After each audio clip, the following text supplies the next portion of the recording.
साथियों, आप सब जानते हैं माननीय प्रधानमंत्री श्री नरेंद्र मोदी जी ने रेलवे के लिए एक रिकॉर्ड एलोकेशन इस साल के बजट में किया है। मैं सबसे पहले माननीय प्रधानमंत्री जी को, माननीय वित्त मंत्री जी को धन्यवाद देना चाहूंगा कि रेलवे का जो इन्वेस्टमेंट का रिक्वायरमेंट है उस रिक्वायरमेंट को पूरा किया। जैसा आप जानते हैं, बजट के इस पूरे प्रोसेस में आज डिटेल्ड डिमांड फॉर ग्रांट्स संसद में रखी गई और उसके बाद में मैं आप सबके सामने हाजिर हुआ। और आज का मेन उद्देश्य ये था कि हम सभी राज्यों के जो हमारे पत्रकार साथी हैं उन सबसे मिले और आज इसीलिए सभी डिविजन्स के और जोनल ऑफिसेस में सब जगह हमारे साथी रीजनल साथी सब बैठे हैं। उन सबको मैं आप सबको नमस्कार करना चाहूँगा। जो भी डिविजन्स में और जोन्स में जहाँ पर भी हमारे साथी बैठे हैं, आप सबको बहुत बहुत नमस्कार और बहुत आप सबका अभिनंदन। और हम शुरुआत करेंगे एक बेसिक पहले ओवरऑल व्यू से, इसके बाद में हम स्टेट बाय स्टेट जाएंगे। तो इसमें जो नेशनल न्यूज मीडिया में जिनका इंटरेस्ट है वो रहे और जिनका इंटरेस्ट नहीं है तो वो मेन बात के बाद में आप इस रिकॉर्ड एलोकेशन से रेलवे के इंफ्रास्ट्रक्चर में एक बहुत बड़ी तेजी आई। आपने देखा है कि पिछले 8 वर्षों में मैसिव ट्रांसफॉर्मेटिव चेंजेस हुए हैं। जो काम पहले कई कई वर्षों में होता था, कई डिकेड्स में होता था, वो पिछले 8 वर्षों में कंप्लीट हुआ है। अब उसका इस बजट के एलोकेशन के बाद में उसको और भी आगे तेज गति से काम करने का प्रधानमंत्री जी ने टारगेट दिया है। अभी जो करंट ईयर चल रहा है 2022-23 का जो फाइनेंशियल ईयर चल रहा है, इसमें इंफ्रास्ट्रक्चर में यानी न्यू लाइन में, डबलिंग में और गेज कन्वर्जन में नई पटरियां बिछाने में टारगेट हम लोग लेके चल रहे थे 4,500 किलोमीटर का and we are well on the target. 4,500 kilometre का मतलब हुआ रफली 12 किलोमीटर प्रतिदिन। और ये कंपेयर करें तो 2014 से पहले 4 किलोमीटर प्रतिदिन होता था, मैंने 1/3 यानी 3 गुना अभी उसमें इंक्रीज हुआ है 300%। और अगले साल के लिए टारगेट लेके जा रहे हैं। फील्ड में बहुत डिफिकल्ट है अचीव करना, फिर भी ऐसा बड़ा टारगेट पीएम साहब ने दिया है 7,000 किलोमीटर अगले साल के लिए। 7,000 किलोमीटर नए ट्रैक्स ले करने का, जिसमें new line, doubling, gauge conversion, tripling, auto plane यानी नई पटरी बिछाने का जो काम है वो 7,000 किलोमीटर का अगले साल के लिए करना है। ये बहुत बड़ी जंप है और इसका सिग्निफिकेंट इंप्रूवमेंट आएगा पैसेंजर मूवमेंट में, गुड्स के मूवमेंट में। ओवरऑल जो टाइम मेंटेन करने के चैलेंजेस आते थे, उसमें बहुत सारे जो चैलेंजेस आते थे वो चैलेंजेस इस 7,000 किलोमीटर अचीव करने से बहुत सारी वो डिफिकल्टीज धीरे धीरे ईज आउट होना चाहिए। ये पहला पॉइंट था। दूसरा पॉइंट है, करीब 7 पॉइंट है। दूसरा पॉइंट है जो हमारे रेलवे लाइन के दोनों तरफ बसे हुए गांव या शहर होते हैं, उसमें जैसा कि over period of time railway line तो पहले से बनी हुई है, लेकिन ओवर पीरियड ऑफ टाइम होता ही है कि दोनों तरफ शहर या गांव काफी बढ़ता जाता है। तो उसमें railway line should not become a dividing line, it should become a, ऐसा कोई तरीका होना चाहिए जिसमें railway line should also be able to join both sides of the town और विलेज और सिटी। उसके लिए फ्लाईओवर्स और अंडरपासेस की रिक्वायरमेंट आती है। फ्लाईओवर्स और अंडरपासेस में बहुत आपको जान के खुशी होगी ये नंबर 2014 से अब तक 10,438 फ्लाईओवर्स और अंडरपासेस बने। 10,438 फ्लाईओवर्स और अंडरपासेस बनने से देश भर में बहुत बड़ी राहत मिली है उन क्षेत्रों में जहां पर गांव के अंदर से या शहर के अंदर से रेलवे लाइन जाती है। क्या उस पे क्या ये सफिशिएंट है? सफिशिएंट नहीं। इसलिए इस साल 1,000 के आसपास तो फाइनेंशियल ईयर 22-23 में नए फ्लाईओवर और अंडरपासेस बन रहे हैं, और अगले साल एक बार फिर 1000 का टारगेट लेके जाएंगे। लेकिन उसमें एक और नया डिजाइन का एलिमेंट था। नए डिजाइन के एलिमेंट में क्या है? क्या होता है कि जब बारिश आती है, एक ज्यादातर अपनी रेलवे लाइंस है सरफेस पे, बहुत कम है जो बड़े एम्बैंकमेंट के ऊपर, ज्यादातर सरफेस पे। तो जो अंडरपासेस है वो सारे एक ग्राउंड लेवल से नीचे की तरफ जाके, उसमें फिर पानी भरने की दिक्कत आती है, जैसा कि आप सबने भी नोटिस किया होगा। तो एक बहुत अच्छा साइंटिफिक डिजाइन बनाया है इंजीनियर्स ने मिलके, करीब करीब 7-8 महीने लगे उस डिजाइन को रिफाइन करने में। उस नए डिजाइन में किस तरह से है, जो सेंट्रल कैरिज वे है उसके साथ साथ 2 और छोटे कैरिज वेज बनेंगे, जो कि जैसे मान लो मोटरसाइकिल है, बाइक है या पैदल है, ये 3 उस छोटे कैरिज वे से भी जा सकते। 4 व्हीलर के लिए मेन कैरिज वे और 2 व्हीलर्स और बाइक और पेडेस्ट्रियंस के लिए साइड में 2 छोटे कैरिज। इससे एक सिग्निफिकेंट इंप्रूवमेंट आएगा लोगों की लाइफ में, सिग्निफिकेंट ईज ऑफ लिविंग आएगा, जिससे कि कभी भी डिस्ट्रक्शन होने की चांसेस नहीं है। और जो कैरिज वे, मेन कैरिज वे, उसकी डिजाइन में भी चेंज होगा। उसकी डिजाइन में एक नया चेंज इस तरह से लाए कि जहां पे अंडरपास के लिए एंट्री हो रही है, वहां पे उसको थोड़ा सा उसका अप की तरफ एंगल रखें, जैसे कि पानी, सड़क का पानी अंडरपास की तरफ नहीं जाए। अभी तक क्या प्लानिंग होती थी कि एक बम्प जैसा बनाते थे, उससे पानी रुक नहीं पाता था। तो अब उसमें इंजीनियर्स ने डिजाइन किए, बहुत अच्छा उसमें आईआईटी रुड़की की मदद ली गई है, कुछ और आईआईटीज की मदद ली गई है, सबका मतलब एक बहुत डिटेल्ड रिसर्च इसमें हुई।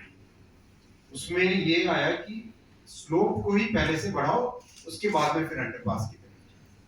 ये बहुत बड़ा चेंज होगा इससे। अच्छा, फ्लाईओवर की डिजाइन में भी बहुत एक इम्पोर्टेंट चेंज आया कि कई जगह ऐसा होता है कि फ्लाईओवर जैसे 1 या 2 किलोमीटर दूर होता है मेन हैबिटेशन से, क्योंकि जब फ्लाईओवर करते हैं तो उसकी लैंडिंग के लिए जो ग्रेड चाहिए होता है, उस ग्रेड के लिए सफिशिएंट लेंथ चाहिए होती है, राइट? एकदम अचानक तो सीधा नीचे नहीं आ सकते, एकदम स्लोली ग्रेडियंट मेंटेन करते हुए आना पड़ता है। तो उसके लिए कई बार होता है कि वो 1-1, 2-2 किलोमीटर दूर हो जाता है।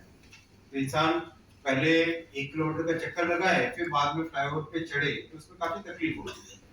उस चीज को सॉल्व करने के लिए फ्लाईओवर के साथ एक फुटओवर ब्रिज जैसी व्यवस्था, एक नया डिजाइन बना है। बहुत जल्दी आपको ये डिजाइन की पिक्चर्स भी मैं शेयर करूंगा अगले कुछ ही दिनों में, जिससे कि आप उसका यूज कर सकते हैं।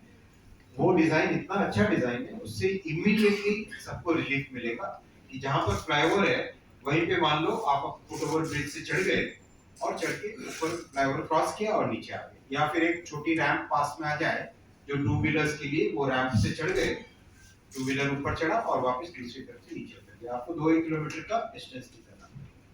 तो ये 2 बहुत ही पीपल फ्रेंडली इनिशिएटिव्स रहेंगे।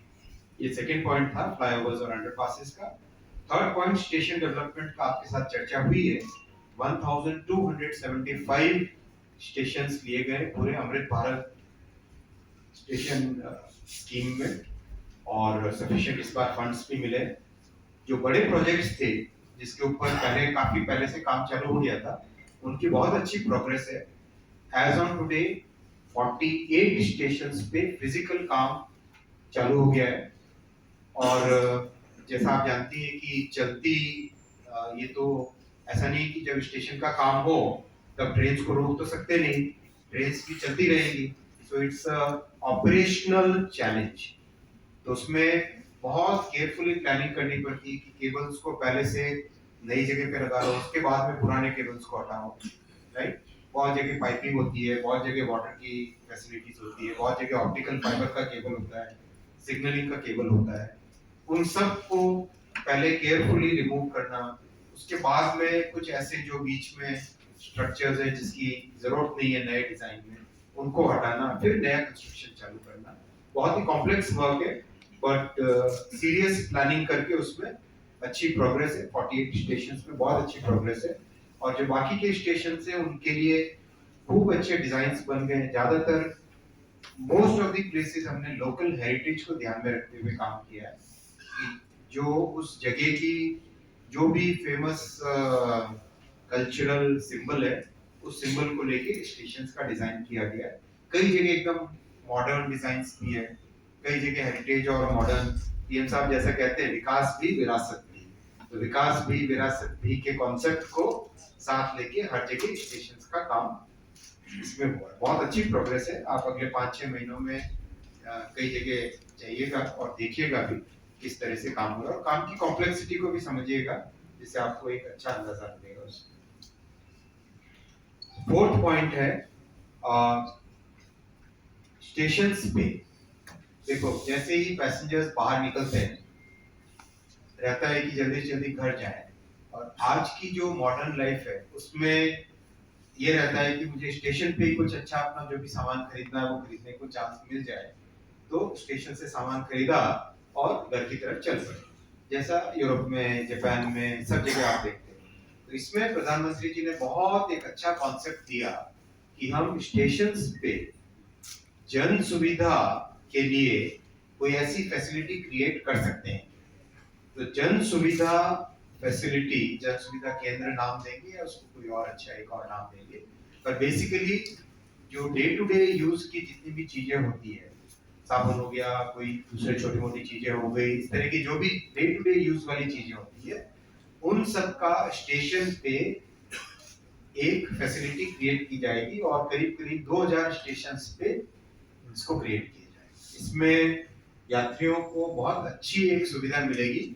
जन सुविधा केंद्र बोलिए आप उसको, या कन्वीनियंस स्टोर बोलिए, जन सुविधा कन्वीनियंस स्टोर्स।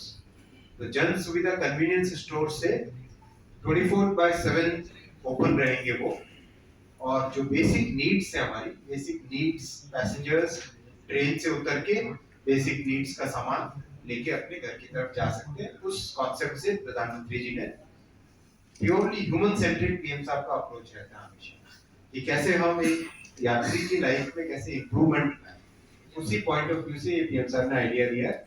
वो इस पूरे साल complete through out this year उसको इंप्लीमेंट करेंगे, और टारगेट लेके चल रहे हैं अबाउट 2000 सच जन सुविधा कन्वीनियंस स्टोर्स हम लोग इस साल में खोलेंगे। इस साल माने फाइनेंशियल ईयर 23-24 में खोलेंगे। चौथा पॉइंट था ये। फिफ्थ पॉइंट है पैसेंजर रिजर्वेशन सिस्टम में और टिकटिंग सिस्टम में बहुत बड़ा एक सिग्निफिकेंट इंप्रूवमेंट लेके आ रहे हैं। कैसे?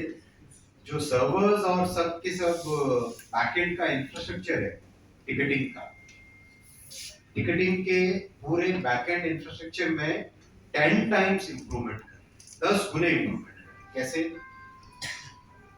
अभी करीब पर मिनट 25,000 के आसपास टिकट्स की कैपेसिटी है सिस्टम, 25,000, 25,000 के आसपास। उसको 2,25,000 टिकट्स पर मिनट की कैपेसिटी पे लेके जा रहे हैं। यानी उसके पीछे का जो आईटी इंफ्रास्ट्रक्चर है, उसमें सॉफ्टवेयर में इंप्रूवमेंट, हार्डवेयर में इंप्रूवमेंट, नेटवर्किंग में इंप्रूवमेंट, वेबसाइट की फास्ट स्पीड में इंप्रूवमेंट, वो सब करके 10 टाइम्स इंप्रूवमेंट कर, सीधा 10 टाइम्स। जो इंक्वायरीज होती है, इंक्वायरीज करीब करीब 40,000 है पर आवर, 40,000 से 4 लाख कर रहे हैं, 40 से कितना, 40,000 के आसपास है पर मिनट या पर आवर। कितनी पर आवर है पर मिनट? 40,000 के आसपास है per unit of time,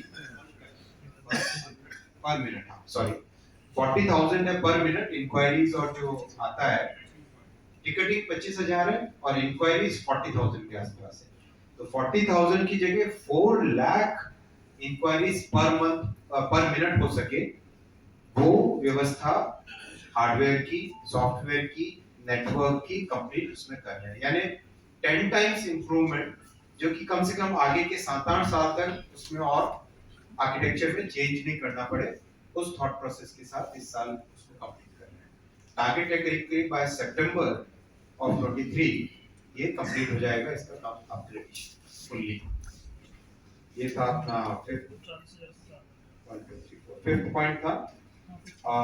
six point 1 station 1 product. ये बहुत ही एक इतनी अच्छी फैसिलिटी क्रिएट की है। माननीय प्रधानमंत्री जी का क्लियर विजन था कि हमारे जो लोकल प्रोडक्ट्स हैं, जो लोकल आर्टिजन्स हैं, लोकल जो क्राफ्ट्समैन हैं, लोकल जो वुमेन सेल्फ हेल्प ग्रुप है, उनके प्रोडक्ट्स को रेलवे के माध्यम से एक नया मार्केट मिले। तो उसमें अब तक 550 स्टेशंस पे ऑलरेडी 594 स्टॉल्स लग चुकी हैं। और इसमें आपने देखा होगा ऑन एन एवरेज जो वहां पे काम कर रहे हैं, बहुत ही एक से बढ़कर एक एग्जांपल्स हैं जिसमें एकदम लोकल प्रोडक्ट्स, जैसे अगर आपने देखा हो आंध्र प्रदेश में टॉयज का, कर्नाटक में या चेन्नई में, या इधर आजमगढ़ की पॉटरी, कई सारे एक से बढ़कर एक अच्छे एग्जांपल्स हैं जिसका पर मंथ इनकम हो रही है 25,000 से लेके 2.5 लाख रुपए तक। जो लोग इस पे काम कर रहे हैं, पर मंथ 25,000 से लेके 2.5 लाख रुपए तक की इनकम उसमें हो रही है। तो एक लोकल आर्टिजन्स को, लोकल क्राफ्ट पर्सन को बहुत अच्छा एक आउटलेट मिला है। अब इस नंबर को इस साल 750 स्टेशन तक लेके जाया जाएगा, और उसके बाद में एक बार स्टेबल जब हो जाएगा तब उसके सब्सिक्वेंट ईयर में 750 को भी और बढ़ा के 2000 स्टेशन की तरफ लेके जाएंगे। कोशिश करेंगे अगर इसी साल स्टेबल हो जाए सब कुछ, तो इसी साल ही 1000 से ऊपर की तरफ टारगेट लेके जाएंगे। But this has really provided a very good outlet to the craftsperson. एक जगह का मुझे ध्यान है, जहाँ पे उसमें दुकान पे जो व्यक्ति बैठे थे, उन्होंने कहा कि अब तक हम ज्यादा से ज्यादा सोचते थे कि पास के शहर में बेच सके, और अभी रिसेंटली एक आए थे ट्रेन से, उन्होंने खरीदा, और जो साथ में मेरा विजिटिंग कार्ड लेके गए थे, उन्होंने मुझे एक्सपोर्ट का ऑर्डर भी दिया बिकॉज ऑफ दिस एक्सपोजर। तो इस तरह के रियल एग्जांपल्स भी अवेलेबल है आज अपने पास, व्हिच इज वेरी सेटिस्फाइंग कि प्रधानमंत्री जी ने जो विजन दिया था कि हमारे क्राफ्ट्समैन को एक अच्छी आउटलेट मिले, वो आउटलेट इस स्टेशन के जरिए से मिली है। छठा पॉइंट ये था, वंदे मेट्रो की बात मैंने आपसे पहले भी की है कि दो छोटे छोटे या दो मतलब कम डिस्टेंस पे जो टाउन्स होंगे, कम डिस्टेंस पे जो शहर होंगे, फॉर एग्जांपल उत्तर प्रदेश में एग्जांपल है सीतापुर से लखनऊ 60-70 किलोमीटर, या फिर लखनऊ से कानपुर। तो इस तरह के जो कम डिस्टेंस पे शहर है, या उड़ीसा में जैसे भुवनेश्वर से कटक, तो ये आपस में 30-32 किलोमीटर 35 किलोमीटर का रास्ता है। ऐसे में वंदे मेट्रो का कॉन्सेप्ट बहुत ही अच्छा एक कॉन्सेप्ट आएगा, जिसमें सिटीजन्स के लिए एक अच्छी फैसिलिटी क्रिएट हो जाएगी, जो कि कम कॉस्ट में सुगम तरीके से और एक कंफर्टेबल फैसिलिटी। और लास्ट पॉइंट था हाइड्रोजन ट्रेन्स का, अच्छी प्रोग्रेस है, आपके साथ वैसे भी चर्चा कर चुका हूँ। दिसंबर के इस साल के दिसंबर तक we plan to roll out hydrogen trains, और वंदे भारत का प्रोडक्शन तो रैंप अप हो ही रहा है, जैसा आप सबने रिपोर्ट भी किया पहले। बहुत ही अच्छी पेस पे प्रोडक्शन चल रहा है, उसकी सप्लाई चेन काफी स्टेबलाइज हो गई है, और अब तो करीब करीब हर हफ्ते एक ट्रेन बन के निकल रही है। बहुत जल्दी हफ्ते में 2-2 3-3 ट्रेन भी